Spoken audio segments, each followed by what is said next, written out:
اللہ تبارک و تعالیٰ نے عورتوں کو حکم فرمایا کہ تم اپنے گھروں میں اطمینان سے بیٹھی رہو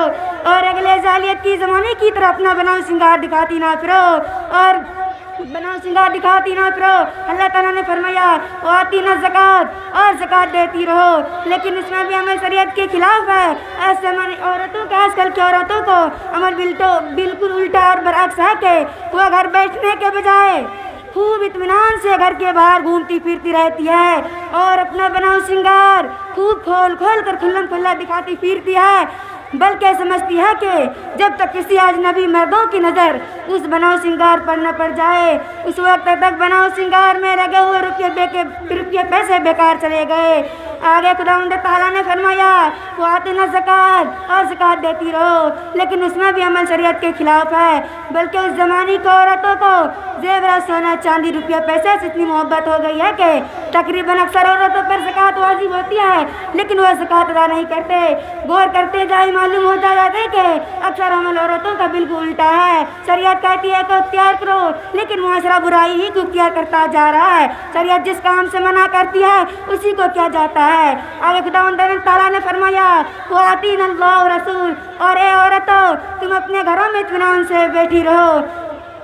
لیکن آج کل کی عورتوں کی اتنی بے حیائی اور بے فحشائی کی چیز ہے کہ گھر میں گھر کے باہر دوسرے کے یہاں غیبت چغل خوری کرنے کے لیے ایک جمع بیٹھ جاتی ہے اور اس کی غیبت شروع کر دیتی ہے اور شہر کی برائیوں کو بیان کرنا شروع کر دیتا ہے اور اللہ اس کے رسول جناب محمد رسول اللہ صلی اللہ علیہ وسلم کی فرما برداری کرنا شروع کر دیتی ہے۔ تو نماز پڑھنے کی فرصت کہاں، جب بھی دیکھو محلے کی پاس پڑوسی کا ہم یہاں ملانے والے 10-5 عورتیں مجلس لگا کر بیٹھ گئے اور اس کی غیبت شروع کر دیا ہے، اللہ اور اس کے رسول کو بھی سننا شروع کر دیا، شوہر کی برائیوں کو بھی بیان کرنا شروع کر دیا، تو پھر نماز پڑھنے کی فرصت کا برکت سے ملے۔ شریعت زندگی کے انمول پر بھلائی چاہتی ہے لیکن لمحہ کردار یہ بتلا رہا ہے کہ خیر و بھلائی پسند ہی نہیں۔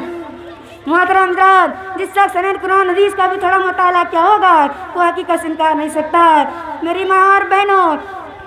اس آیت سے 2 باتیں واضح طور پر معلوم ہوتی ہے کہ ایک تو یہ کہ عورت کے لیے کام کرنے کا اصل میدان گھر ہے، نہ کہ گھر کے باہر اس سے سخت ضرورت کے بغیر جو اس سے متعلق نہ ہو۔ ایسے کاموں میں شریعت کے لیے باہر نکلنا صرف پارٹی کھیل کود پکنک اور دوسرے تماشوں کے لیے ناچ گانا اور مردوں کو سار اپنا سنگار دکھانے کے لیے نکلنا، یہ سب باتیں ناجائز اور بالکل حرام ہے۔ دوسری بات یہ کہ اسلام آنے سے پہلے زمانہ جاہلیت میں یہ سب برائیاں موجود تھی، اسلام نے آ کر سب برائیوں کی اصلاح کی اور رسم رواج کو پھینک دیے۔ اسی لیے ایک عورت کے لیے اسلام کا بتلایا ہوا صحیح طریقہ وہی ہے جو آیت کریمہ میں ذکر کیا گیا ہے۔ ارے میری اور ماں اور بہنوں سے گزارش ہے کہ گھر میں 1-2 روٹی بچ جاتی ہے تو اس کو کپڑوں میں لپیٹ کر رکھا جاتا ہے، 1 پاؤ دودھ کو چھپا کر رکھا جاتا ہے تاکہ بلی نہ پی جائے، 100 گرام گھی کو بند کر رکھا جاتا ہے تاکہ گرد و غبار نہ پڑ جائے۔ میری ماں اور بہنوں سے درخواست ہے کہ اتنی چھوٹی چھوٹی چیزوں کو